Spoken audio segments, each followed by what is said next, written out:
We've seen the fireworks.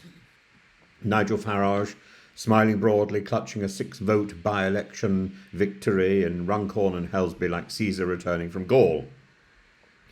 Unlike Caesar, Farage wasn't really able to write the report. Other people have written it, so it doesn't come off quite as well as Caesar's Veni Vidi Vici.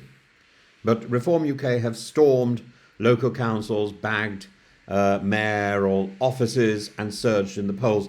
But let's be unequivocal. Farage is not going to number 10, not now, not ever.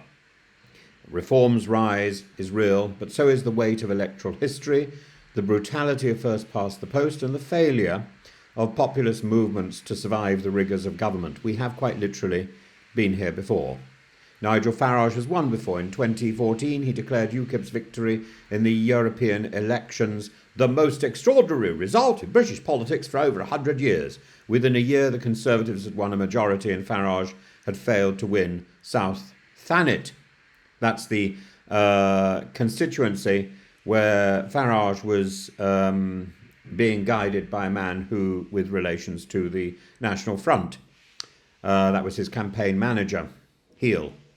In 2019, his Brexit party triumphed in the European elections again, only for Boris Johnson to cannibalise his vote, steal his slogan, and win a general election in a landslide. Populism sells, but only when tethered to the machinery of a mainstream party. Farage has never cracked that final step. Reform UK's performance in Runcorn was razor thin, 6 votes. That's not a landslide, that's a fluke. It's a protest vote magnified by low turnout, a disgraced former Labour MP and a media environment hungry for spectacle. It's not every chance that Nigel Farage gets where he's trying to replace an MP who has assaulted a constituent. Reform UK scored over 4 million votes last year and got 5 MPs. Labour got double that and over 400. First past the post doesn't reward noise, it rewards organisation. The Lib Dems, for all their caricature as the church roof party, understand this, and they build branches, they win council seats, they campaign year round. And Reform is trying to emulate that now, but building a functioning national machine takes more than Musk tweets and GB news appearances. It takes stamina, discipline and compromise. Hard work on the ground, none of which are Farage's forte. Even now, Reform's appeal is concentrated in very specific, mostly northern constituencies. That's not enough.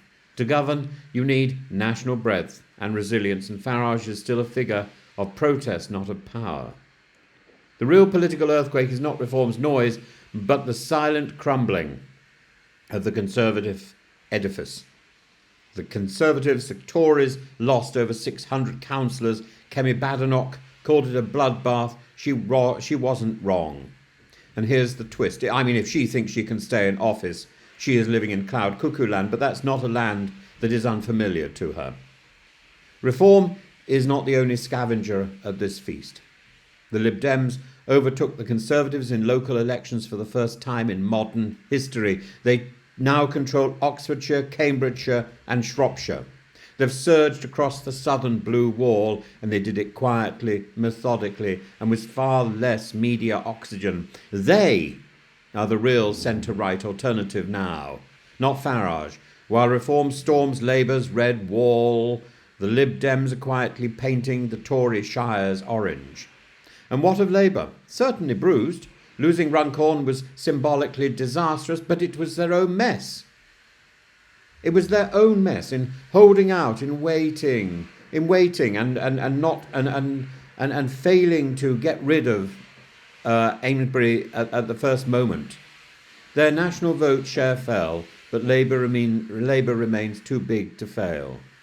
Their local campaign machine, their institutional backing, their disciplined targeting in marginal seats still make them the dominant electoral force. Remember, they won a massive parliamentary majority on just 34% of the vote. They can just about afford to leak votes to Reform and still win. The bigger risk for Starmer is not Farage as a direct opponent. It is Farage making the public believe change didn't come. In that vacuum, Reform thrives, and Labour must fill that vacuum fast. So let's be clear. Nigel Farage will shape British politics, just as he shaped politics, 6-7 years ago in 2016 with Brexit. He will force conversations. He will win headlines, but Downing Street? No. The keys to Downing Street will not be given to Farage. The man thrives in opposition, in permanent campaign mode, not in the grubby compromise of real office. His victories are impressive, but unstable. Flickers in the dark, not a furnace. Meanwhile, the Conservatives are in existential peril. Labour is wobbling, but the Lib Dems, unnoticed, are climbing. If you want to see a change in government, if you want to see a new party grab hold of the keys to number 10, I think you're more likely to see the Lib Dems doing so than you are to see Reform UK. British politics are certainly cracking up, and Nigel Farage, oddly enough, is helping build the ladder. But it's not for Reform UK to climb, it's for the Lib Dems to climb that ladder, and Reform UK will be left wondering what went wrong. Not for the first time. What went wrong is Nigel Farage's, what should we say, hubris. Nigel Farage's hubris. We learn from history. We learn not to count our chickens before they hatch. And Farage, he just can't resist it, can he?